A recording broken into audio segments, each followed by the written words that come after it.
Hello everyone. आज मैं ये वीडियो बना रहा हूँ जेम पोर्टल पे कस्टम बिड में कैसे पार्टिसिपेट करते हैं उसके ऊपर। अभी आप सबको पता होगा कि गवर्नमेंट का जो भी टेंडर है वो जेम पोर्टल में आता है, सर्विस रिलेटेड जो टेंडर है। तो उस टेंडर में कैसे पार्टिसिपेट करना है ये वीडियो उसी के ऊपर है। तो लेट बिना करके देखते हैं, चलिए कस्टम बिड में कैसे पार्टिसिपेट करना है। हाँ, ये हम जेम के लॉगिन पेज में हैं। अभी यहाँ पे अपना यूज़र आईडी, कैप्चा और पासवर्ड डाल के आपको लॉगिन करना है। तो जल्दी से लॉगिन कर लेते हैं। साइट थोड़ा कभी कभी स्लो चलता है, तो आज मेरा साइट भी स्लो चल रहा है, तो थोड़ा टाइम लग रहा है, तो करते हैं।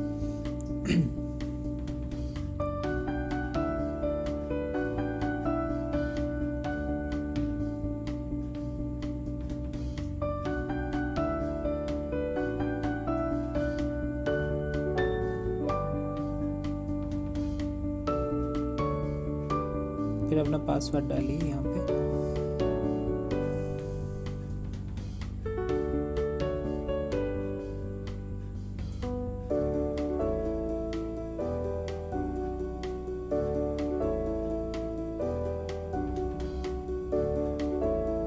लॉगिन करने के बाद जेम का होम पेज कुछ इस तरह से दिखता है। कुछ भी नोटिफिकेशन हो ये ब्लू बार में आपका आ जाता है। कुछ भी नया, कुछ भी गाइडलाइन, कुछ भी चेंजेस हो तो ये यहाँ पे दिखता है। अब यहाँ पे अगर हम ऊपर देखेंगे तो dashboard, market, order, bids, purchase requisition, catalogue और प्रोफाइल का नेम दिखता है। तो अभी कस्टम बिड फॉर सर्विसेज के लिए हमको कस्टम कैटलॉग क्रिएट करना पड़ेगा। हाँ, मैं बता देता हूँ, ये हम सर्विस टेंडर में कस्टम बिड में कैसे पार्टिसिपेट कर रहे हैं वो दिखा रहे हैं। तो पहले कैटलॉग में जाएंगे, उस पर क्लिक करेंगे तो दो ऑप्शन आएगा, एक प्रोडक्ट्स, एक सर्विस। क्योंकि ये सर्विस है तो हम सर्विस पे क्लिक करेंगे। प्रोडक्ट्स होता तो प्रोडक्ट्स पे करते हैं।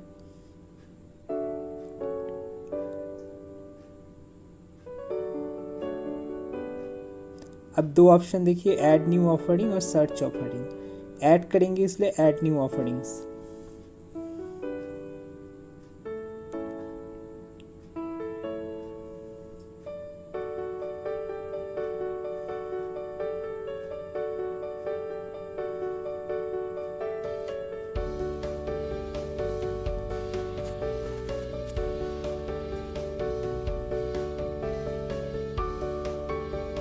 साइट थोड़ा स्लो है तो इस बीच में बता देता हूँ। अभी ये कस्टम बिड के लिए टेंडरिंग हम बता रहे हैं, पर अगर कस्टम बिड तो वही उसी सब टेंडर में होता है जिसमें कैटेगरी जेम में अवेलेबल नहीं है। पर अगर कैटेगरी अवेलेबल है तो उस केस में कैसे टेंडर में पार्टिसिपेट करना है वो भी अगर आपको जानना है तो आप कमेंट में लिखिए, मैं उसका भी वीडियो बनाऊँगा। तो यहाँ से हमको सर्च करना है, वो जो ऊपर सर्च बार है उसमें लिखना है कस्टम बिड फॉर सर्विसेज। तो थोड़ा सा लिखने से आ जाता है कस्टम बिड फॉर सर्विसेज, तो वो वाला हमको सिलेक्ट करना है।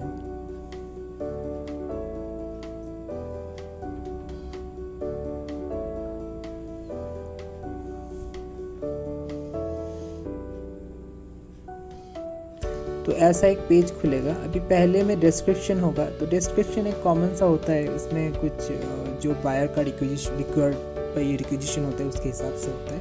तो आपको उस दोनों में कुछ नहीं करना है, बस रेट शीट में जाके ये ऐड रो पे क्लिक करना है। अब अलग अलग कस्टम बिड सर्विसेज के लिए प्राइस तो अलग अलग होगा, तो इसलिए हम प्राइस ऑन डिमांड पे टिक मारेंगे। यहाँ पे ये चेक कर देंगे, तो कर दिया मैंने। अब यहाँ पे डिस्क्रिप्शन तो सर्विसेज के लिए अलग अलग होगा, तो स्पेसिफिक कुछ है नहीं। तो यहाँ जो भी ड्रॉप डाउन में मिले आपको सिलेक्ट करते जाना है। अब ये स्टैट्यूटरी कंप्लायंस तो येस होगा, फिर ये स्कोप ऑफ वर्क कैसे ले, स्पेशल टर्म्स एंड कंडीशन इसलिए मतलब सर्विस लेवल एग्रीमेंट, ये भी आपको कंप्लाई करना ही है उस कंपनी के लिए, तो ये भी येस करना है। उसके बाद यहाँ पे नीचे जो ग्रीन कलर का वैलिडेट एंड सेव बटन दिख रहा है उस पर आपको क्लिक कर देना है बस। और फिर ये नोटिफिकेशन आएगा, ओके करना है। तो आपका ये custom catalogue for services create हो गया। अब ये अप्रूव होने में कुछ घंटे लगते हैं, तो मैं जनरली बोलता हूँ ये करने के एक दिन बाद, मतलब आज अगर आपने 12 बजे किया तो नेक्स्ट डे 12 बजे चेक करेंगे तो ये अप्रूव हो जाएगा। और जैसे ही ये अप्रूव हो जाता है तो कस्टम बिड फॉर सर्विसेज जो टेंडर होता है उसमें पार्टिसिपेट करने का ऑप्शन आ जाता है। हाय दोस्तों, अभी 24 घंटा हो गया है, तो हम दिखाएंगे कैसे पार्टिसिपेट करना है। तो जैसे कि फिर से हमको यूज़र आईडी और कैप्चा और पासवर्ड दे के लॉगिन करना है।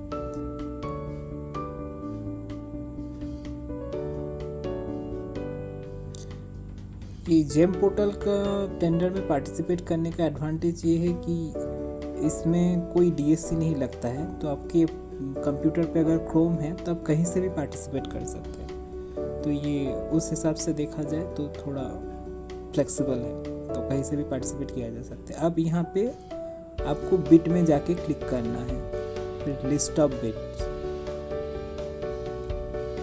अब सर्विसेज के लिए यहाँ पे सर्विसेज बिट और आड़े में क्लिक करना है और यहाँ पे बिड नंबर देना है। अगर आपको ऑर्गेनाइजेशन वाइज सर्च करना है तो ऊपर वहाँ पे जो एडवांस सर्च बटन दिख रहा है, तो अगर उस पर क्लिक करेंगे तो वो ऑर्गेनाइजेशन वाइज भी टेंडर का आपको मिल जाएगा। कौन सा ऑर्गेनाइजेशन में क्या क्या टेंडर आया है, उस जॉब का एक्सपीरियंस के हिसाब से आप पार्टिसिपेट कर सकते हैं।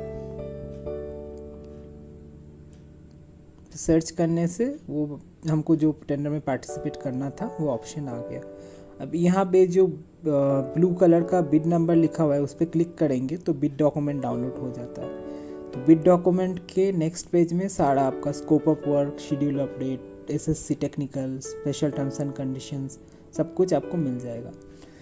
तो बीओक्यू भी है वहाँ पे। बीओक्यू में ही आपको स्कोप ऑफ वर्क देना है, देखना है, मतलब शेड्यूल अपडेट मिल जाएगा हर एक प्राइस का। तो उसमें ये होता है कि बीओक्यू में बहुत सारे कंपनीज में एक्सक्लूडिंग टैक्स प्राइस है कि इंक्लूडिंग टैक्स प्राइस है, वो आपको थोड़ा ध्यान में रखना है। तो अगर एक्सक्लूडिंग टैक्स प्राइस है तो उसका प्रीएम्बल टू एसओआर में क्या लिखा है कि आपको quote inclusive of price, GST और एक्सक्लूसिव ऑफ जीएसटी करना है। तो जो भी करना है उसमें आपको कोट करना है, मतलब जो भी लिखा हुआ है।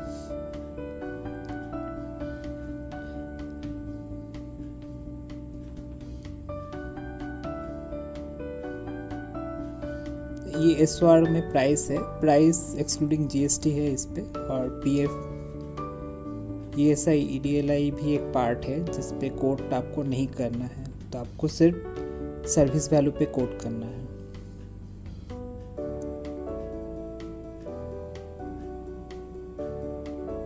तो यहाँ पे मेरा टोटल जॉब का वैल्यू कुछ दिख रहा है अराउंड 46 लाख समथिंग। तो अभी इसके ऊपर मेरा जो भी प्राइस होगा, सपोज़ मुझे अबव करना है 5% या फिर बिलो करना है, तो वो कैलकुलेट करके उसके ऊपर जितना जीएसटी होगा मेरे जॉब का उतना जीएसटी अप्लाई करके जो प्राइस हमारा आएगा उस प्राइस पे हमको कोट करना है। यही बस थोड़ा सा डिफरेंस है जेम टेंडर में और ई टेंडर में। जो आप पार्टिसिपेट करते हैं वहाँ पे आपको एक्सक्लूडिंग जीएसटी अपना अमाउंट डाल के जो भी होता है वो बीओक्यू शीट में डाल के आपको कोट करना होता है।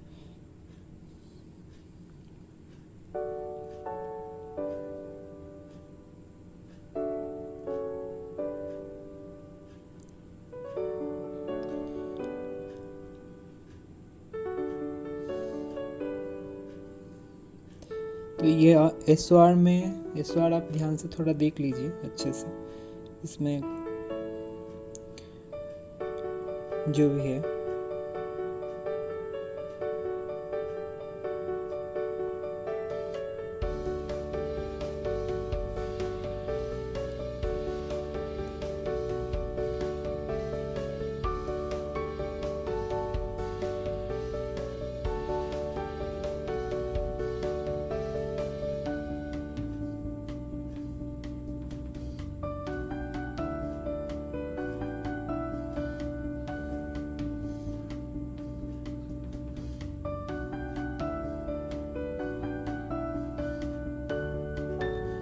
तो अब इसके बाद पार्टिसिपेट वाला जो ब्लू कलर का बटन दिख रहा है उस पर क्लिक करना है आपको।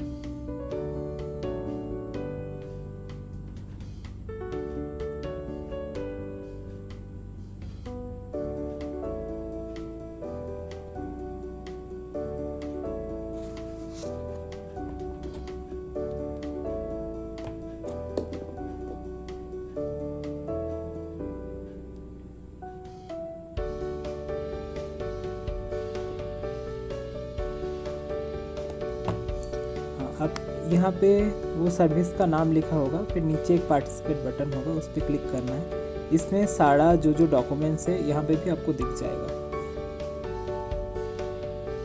तो ये सारा देख लीजिए, ये इनलाइन होना चाहिए बायर के साथ। फिर रिक्वायरमेंट और आपका जो ऑफर्ड है दोनों सेम होना चाहिए। फिर उसके बाद यहाँ पे सेव और कंटिन्यू का जो बटन है उसको दबा के आगे बढ़ना है, फिर कंटिन्यू करना है।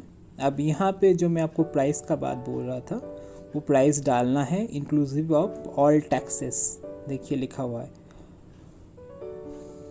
और यहाँ पे देखिए नीचे एक लिखा है कि अगर आपका सर्विस का प्राइस 30 लाख से ज़्यादा होता है तो 0.5% आपका सर्विस चार्ज काटेगा, जेम ट्रांजैक्शन चार्ज काटेगा आपको जॉब जब अवार्ड होगा। तो ये थोड़ा ध्यान में रखिए, नीचे लिखा होता है ये।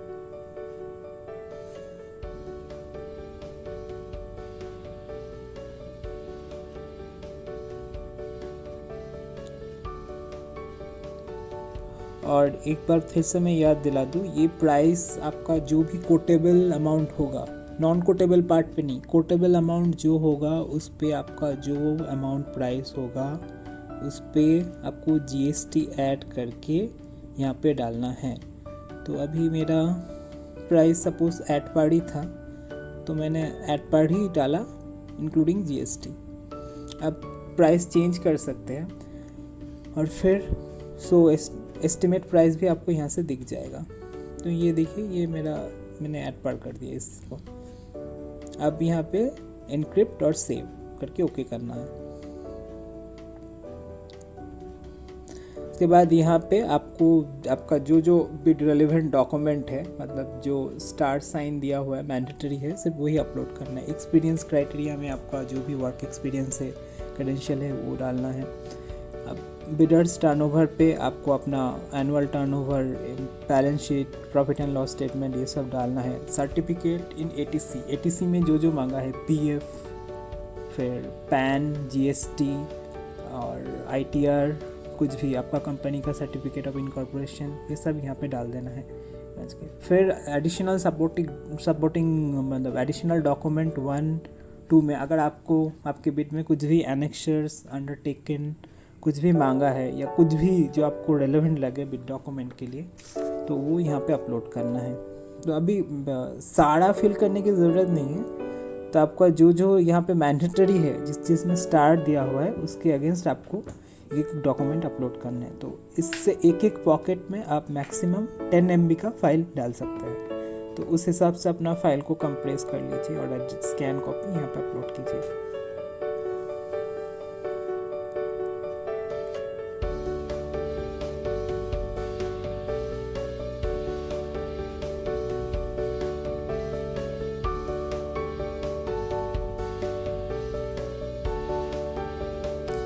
ये SOW मतलब स्कोप ऑफ वर्क होता है। तो स्कोप ऑफ वर्क का कंप्लायंस में अगर कुछ डॉक्यूमेंट मांगा गया है तो वो डाल दीजिए।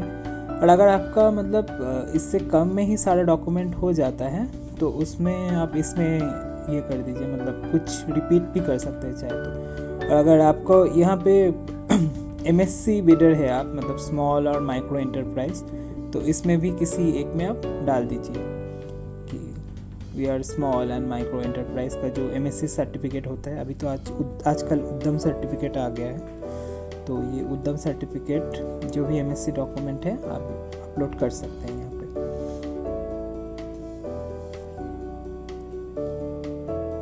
और MSC डॉक्यूमेंट्स का क्या प्रेफरेंस है सर्विस टेंडर में आपको तो पता है। फिर यहाँ पे सबमिट करना है। तो जैसे ही आप सबमिट करेंगे ये सब सेव हो जाएगा। अब यहाँ पे EMD अभी 31, 21 तक तो कुछ EMD अमाउंट लगता नहीं है। और यहाँ पे आप फिर से एक बार चेक कर सकते हैं कि आपने सही डॉक्यूमेंट अपलोड किया है कि नहीं। वो थोड़ा केयरफुली PQC वाला डॉक्यूमेंट जो होता है, मतलब प्री क्वालिफिकेशन जो भी डॉक्यूमेंट होता है, एनुअल टर्नओवर या वर्क एक्सपीरियंस, वो दोबारा चेक कर लें, क्योंकि उसके लिए बहुत सारी कंपनी में आपको कोई सेकंड चांस नहीं दिया जाता, तो आपका बिड रिजेक्ट हो सकता है। तो आप ये डॉक्यूमेंट अपलोड करते टाइम ही एक बार चेक कर ले यहाँ पे। और भी कुछ अगर छूट गया हो तो। और आप जेम में बिड पार्टिसिपेट करने के बाद बिड को रीसबमिट कर सकते 3 बार और विदड्रॉ कर सकते 2 बार। यहाँ पे EPBG मतलब सिक्योरिटी अमाउंट आपको अवॉर्ड होने के बाद एक देना पड़ता है, तो वो भी होता है यहाँ पे। अब बस नेक्स्ट करने के बाद यहाँ पे आपको ये अंडरटेक करना होगा, फिर वेरीफाई विथ OTP करने से ही आपका बिड जो है वो सबमिट हो जाएगा। तो यही तक था हम लोगों का कस्टम बिड में सर्विसेज में कैसे टेंडर का बिड सबमिट करना है। तो अगर आपको कुछ भी क्वेरी हो तो आप कमेंट में मुझे बताइए, मैं आपको हेल्प करूँगा। और ये वीडियो अगर आपको इन्फॉर्मेटिव लगा, कि आपको लगता है कि औरों के साथ भी शेयर करना चाहिए, तो बाकियों के साथ भी ये शेयर करें। Thank you so much for watching my video.